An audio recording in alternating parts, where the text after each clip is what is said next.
মাটির তলে একটা সাদা পোকা পাওয়া যায়। পোকাটা একটু দেখান দেখি কি ধরনের পোকা পাওয়া যায়।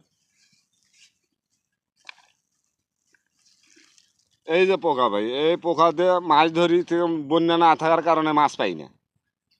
তো এখন মাছ না পাইলে ভাই জীবিকা নির্ভরকৃত করি, হয় যে 200 টাকা, 150 টাকা, 300 টাকাও কোনোদিন ভাগ পাই।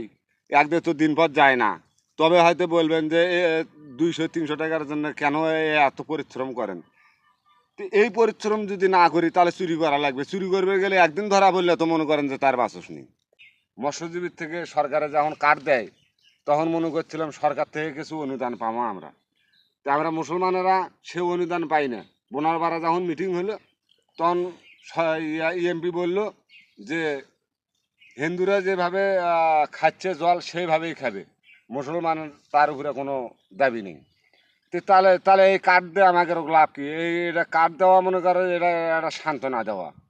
সরকারে তো আমাদের কিছুই দেয়নি, শুধু কার্ডটা যে নিবের যাওয়া, যে আমাদের দিন ক্ষতি, আমাদের পরিশ্রম, এটা আমাদের ব্যর্থা। যদি কিছু পাইতাম সে এই কাঠের বিনিময়, তাহলে বুঝতাম যে সরকারে এই কাঠটা দিছে, তার বিনিময়ে কিছু পাইলাম আমরা। আচ্ছা ঠিক আছে, আপনি এখন কি করতেছেন এখানে? এখানে আজ ভাই পোকা তুলতে আসছি, মাটির তলে একটা সাদা পোকা পাওয়া যায়। পোকাটা একটু দেখান দেখি কি ধরনের পোকা পাওয়া যায়।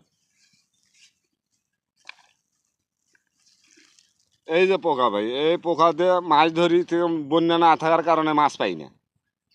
তো এখন মাছ না পাইলে ভাই জীবিকা নির্ভরকৃত করি, হয় যে 200 টাকা, 150 টাকা, 300 টাকাও কোনোদিন ভাগ পাই। একদিন তো দিন পর যায় না। তবে হয়তো বলবেন যে 200-300 টাকার জন্য কেন এত পরিশ্রম করেন। তো এই পরিশ্রম যদি না করি তাহলে চুরি করা লাগবে। চুরি করবে গেলে একদিন ধরা বললে তো মনে করেন যে তার বাসস নেই। হ্যাঁ। তাকে বাঁচাবি ভাই? না না। কেউ বাঁচাবা নাই। তার কারণ চোরের তো মনে করেন যে সাজা গণধোলাই দেয়। তো এই পরিশ্রমই ভালো, আর মানবতা তো থাকবে না।